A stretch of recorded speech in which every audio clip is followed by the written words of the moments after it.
I think after following this kind of stuff for so long, I don't think I've personally seen the kind of fires that those poor people in Southern California are going through. But those people are also seeing the exact same thing. They haven't seen anything like that. But from our perspective, for people that don't live there, it's hard for us to understand exactly what they're going through. But I think anyway, we're starting to get an understanding of what they've been saying, what people who have had no voice for years and years and years have said about the danger of these fires, right? We'll definitely get into this and give you an update on what's going on there and the acres that are fired and how fast that happened out there. But also, this to me is the real story. I don't think anyway, I'm not good at this prediction thing, but I don't think it's going to be such a rush to blame this on climate change this time because people have had enough. I said in the headline there, the outrage is burning hotter than the flames out there. At people who have warned for years about fire mitigation, the whole issue about the power poles, the power lines out there, to try to bury those and to try to get that done, completely ignored as Southern California resources went to something else. And also the insurance industry under attack for this now as well. It's a mess all the way around. But obviously, thoughts and prayers for those folks because that is just absolutely brutal. But they're speaking out, and I don't think things are going to be the same after all this. We'll get into that as well as the Gulf of America. Jeez, I just love this. Trump was did a big press conference, and he obviously covered a lot of topics yesterday. It goes without saying that I keyed in on him calling it the Gulf of America and renaming that. I can't explain to you how much I love this. I don't know what's going to happen with that, whether it's going to come true or not. But just the fact that he actually said it is just amazing. We'll get into that as well. And the reaction from, other world parties about everything going on around there. And there's also, we'll wrap it up today with a story about a 9-year-old kid. That's right, 9 years old, who got a tattoo in Arizona. I may be the only person in the world actually defending the tattoo artist. I'll explain why. Because the whole story here is the parents were fully behind this. Anyway, we'll get into that as well. All right, thanks for finding Wicked Radio. I appreciate you so much. Hopefully you're safe and sound, and especially California people. Good Lord, what an absolute disaster. The audio podcast available wherever you get them. My ex-followers, my OGs, get verified. It's worth it. I'm telling you, get verified on X. Your whole world will be different. You talk about free information, it's just the universe opens up what we can find on there. And this obviously lives as a replay on there and Facebook and YouTube, whatever. All right, let's get into it. I, like you, was shocked at how fast this California blaze happened. Early yesterday, our time, Eastern time, yesterday? Started just hearing for the first time. I mean, the live stream yesterday, no one was talking about California fires. That's how quickly this stuff can spread. The first time I had seen anything about it was a news report, and all of a sudden I open up X, speaking of that, and I see this report about cars being bulldozed out of the road in Pacific Palisades. In fact, here was the news story. Listen to this. Yeah, I want to take you here live right now. So this is Pacific Palisades. All of these cars were ditched. So all of the drivers panicked. They took their keys. This is Palisades Drive, as well as Sunset Boulevard. This dozer is just moving these vehicles out of the way. So if this is your car, unfortunately, it's an emergency situation, and this is what they have to do. They are moving the cars as we speak. I didn't understand what it even was at first because nobody had even heard this blaze. That's how fast this blew because the Santa Ana winds apparently are some of the worst they've seen in over 2 decades, which made this even worse. So they're bulldozing cars out of the way. That should give you a pretty good idea. Give us a good idea of how fast this happened. People were on the road when evacuations were ordered, and they were stuck and trapped there on the road where they couldn't get cars by, left their cars, took the keys, which was stupid, but listen, who's going to blame them in a panic, and started running out of the area so that the entire highway, the roadway was blocked. So they had to bring in bulldozers to plow them out of the way. Good God, if that doesn't tell you the situation. So then, probably like you, following the story, I'm like, my God, this is escalating horribly fast. And then one of my favorite people out there that I love to follow is actor James Woods, Jimmy Woods. I think he's great. And then I see, and this really bothered me, then I see a video from him as he's about to evacuate, overlooking, because he's got a lot of money, overlooking on his property from his patio, how quickly the fire was spreading and as he was about to get in. Here's what really bothered me. A cool, calm character like that, in the panic in his voice you can hear, This bothered me. Here's James Woods live yesterday. Standing in my driveway getting ready to evacuate. We've got a lot of planes going over, dropping water, but shit. Jeez. I don't know if you picked that up at the end there. Even he said, you didn't see his face, but you heard it in his voice. That's panic. And he said, shit. Because apparently he's also talking about and following up on post from him. Because then I'm concerned. It's like he's one of my favorite actors. And then I'm like, is he okay? Is everybody else okay? He said his house was okay eventually, damage around it, obviously. But he made it a point to post that he overlooks on his property a lot of, other neighborhoods, obviously, but elementary schools. And I think there was a hospital nearby. Just a terrible situation. He wrapped it up by posting this. I think it was a few hours later. We were blessed to have LA fire and police departments doing their jobs so well. We're safe and out. Several elementary schools, there you go, in our neighborhood, and there was an enormous community effort to evacuate the children safely. That's right, this was during school hours. Good God, I didn't even think about that. Cannot speak more highly of the LA Fire and LAPD, which get a lot of criticism, but honestly, I don't know how you can. Maybe at the top, but the actual people, like he said there in his video, dropping water on those flames or evacuating people, even the people with the bulldozers getting the cars out of the way. I don't know how you criticize the rank and file of a fire or police department or first responders and the jobs that they do. Those people are incredible. It's like most people, we're not designed for that. First responders run to danger. They're incredible. Thank God for them. And thank God for the work that they're doing out there. But like I said, it's tough for us to understand if you don't live in that state.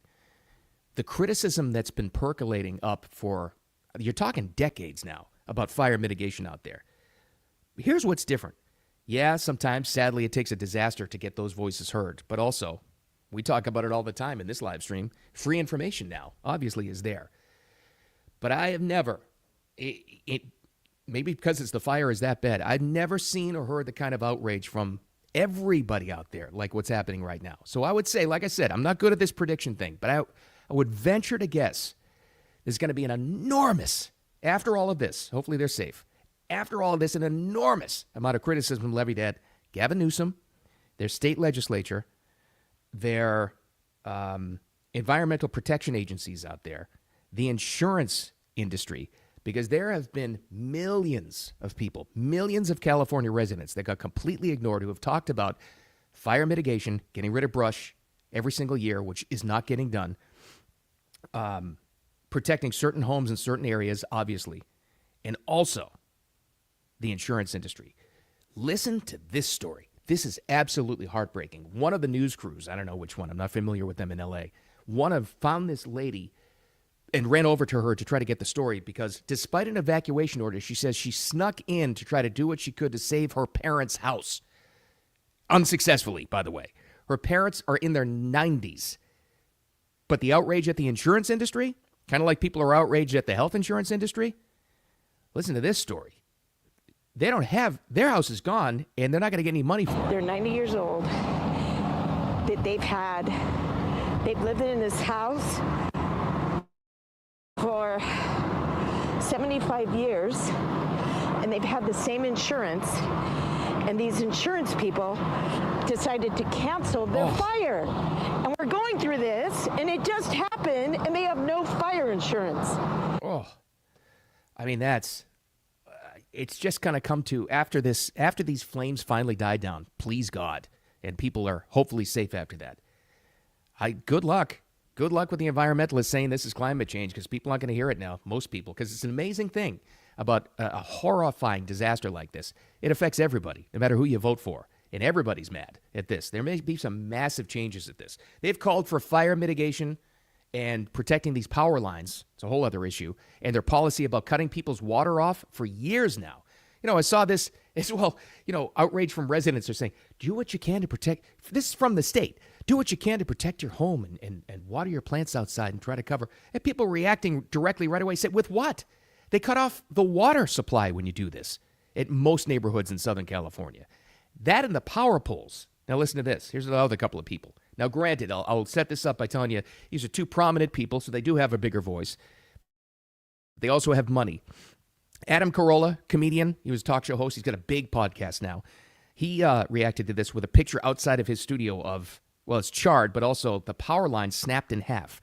The concern about the power lines, obviously, is, cuts off power in the fire, obviously, so people can't, use that. But it also, I guess, the transformers will explode and on the power poles, and that spreads the fire even faster with the winds. He says, I did 20 minutes on today's show about why in 2025 we're still dealing with this, why they can't put them in the ground.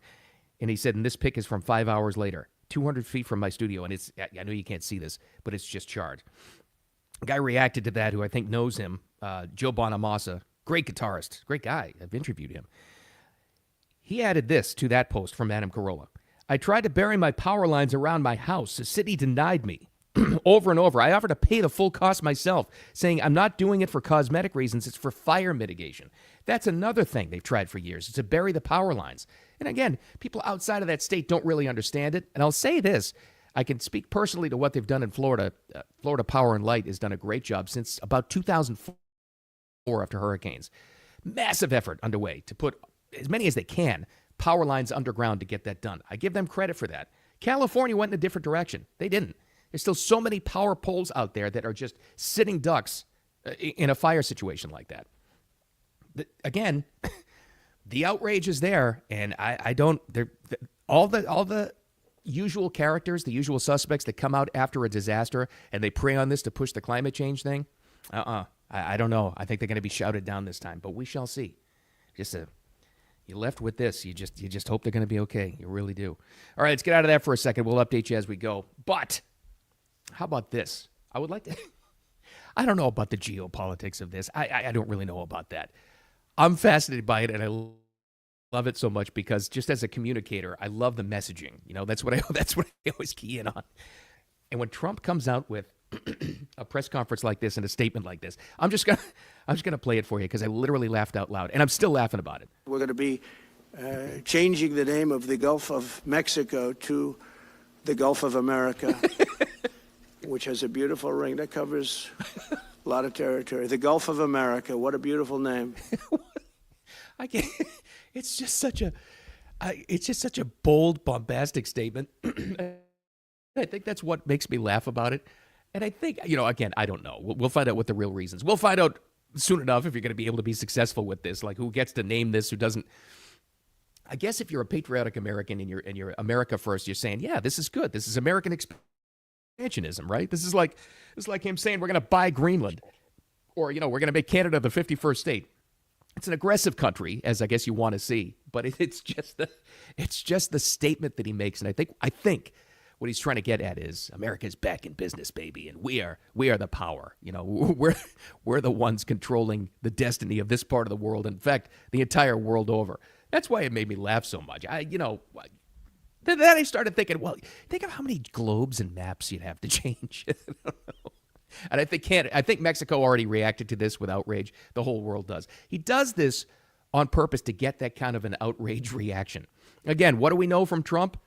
I don't know about the end game, but going back from even when he wrote Art of the Deal, what does he do? He says something outrageous, reaches for the moon, which gets pushed back on. And he says, okay, I'll accept something just short of the moon. So I think this is just a statement he's trying to make. Like with the Greenland thing. Do you see that? They said Don Jr. over there, scope out the lay of the land, talk to the politicians in Greenland. And then they sent all the posts and the memes and the Trump Tower in Greenland and, everything turning it gold and all that stuff. Again, with that, I don't know what's going to happen. But it's a statement from the leader of the free world saying we're back and we're stronger than ever. And I think really what this is about is probably strengthening a border closer to Russia. We'll let the geopolitical experts chime in on that one. But all I know is the statement Trump's making is a statement of strength. That's what he's saying. But speaking of strength, I don't know if you caught this. The whole making Canada a 51st state thing. I remember he basically mocked Trudeau out of office. He's a fine governor of the great state of Canada, right? Remember when that happened? And sure enough, Trudeau resigned just the other day. Well, the guy that's coming in, hopefully, is actually awesome. His name is Pierre Poilievre. He's a strong leader. Common sense is what he's running on. You got to hope the poor people of Canada get that guy in and fix their economy and society and censorship issue and all that stuff. We had a great statement yesterday that was actually pushed back on by Trump himself. This Pierre Poilievre guy made a statement. I think he just wrote it, and he said something to the effect of, we will never become anybody's 51st state. I will make us strong again, and we are strong Canada, and we're on our own. And I thought, probably deep down, Trump said the same thing. Good for him. Good. Because that guy should be, what? Canada first. And the leader of, Thailand should be Thailand first. And, Greenland first. Whatever. If you're elected to represent your people and not other world concerns. You should represent your people. So I thought that, that guy in Canada was pretty good. I know Trump said the statement. He goes, I don't care what he says. They're going to be our state. Again, I think this is a Trump move. He's shooting for the moon, something ridiculous, in hopes of getting something just short of that. I think, anyway, again, let's let the geopolitical experts chime in on that. But I think what he's doing, just reading the tea leaves, is trying to say that we should be a huge economic force and power joined together as forces, us and Canada. I think, anyway. I don't know. We'll see. Or maybe he really does want to make it the 51st state. Who knows? But I'm still laughing at the Gulf of America. That's just awesome. I just love that. I don't think it's going to happen, though. But we know. Yeah, who knows? We'll see. All right. Let's wrap it up by saying this. I'm the only guy in America, speaking of that, maybe North America, maybe the world, who's defending this tattoo artist in Arizona. All right. Here's the gist of the story. And here's why I think this guy is getting a bad rap. In Arizona, as I've learned, you can be, I think it's under 15 and get a tattoo if you're in with your parents and they're allowing it. All right.